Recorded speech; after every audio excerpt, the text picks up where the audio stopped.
Buenas, buenas. Bienvenidos con El Mochilero.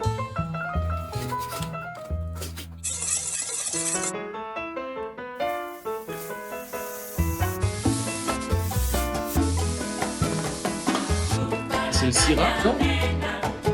Eh, hasta pronto con El Mochilero. Buenas, buenas. Bienvenidos con El Mochilero. Bonsoir. Je vous propose de découvrir un vin rouge provenant de l'Italie. L'Italie est, bien avec la France, un des pays qui est le plus réputé, le plus connu pour sa production vinicole. Ce qu'il y a de particulier avec l'Italie, en comparaison avec la France ou l'Espagne, c'est que le vin pousse à peu près partout. Il n'existe pour ainsi dire aucune région en Italie qui n'a pas de vin local. Il existe des régions en Italie qui réalisent des vins qui s'exportent à l'international, d'autres régions en revanche qui ont un marché plus local. C'est un exemple aujourd'hui d'un vin que l'on pourrait appeler local. Le cépage principal à partir duquel on a réalisé le vin s'appelle le Refosco.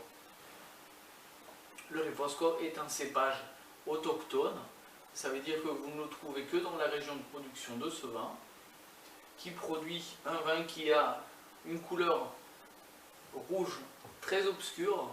On pourrait le comparer avec du Malbec, qui a aussi une couleur assez obscure, qui a des tanins qui sont assez marqués. C'est un vin qui a été vinifié de façon à avoir des tanins qui sont très marqués, un vin qui est assez obscur, un vin qui est assez puissant, mais qui néanmoins a une belle acidité du fait qu'il vient d'une région à climat plutôt frais. Venons-en à la région. Le vin provient de la région du Frioul, en Italie.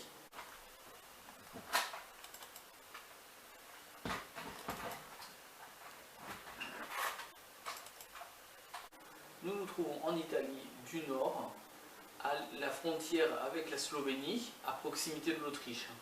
Nous nous trouvons dans le flanc est, au-dessus de la Vénétie, dans cette région qui est montagneuse, qui offre un climat relativement frais et qui offre ce vin qui est un vin rouge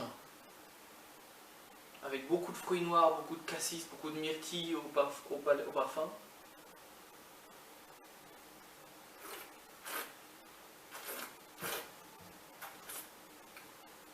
Au palais,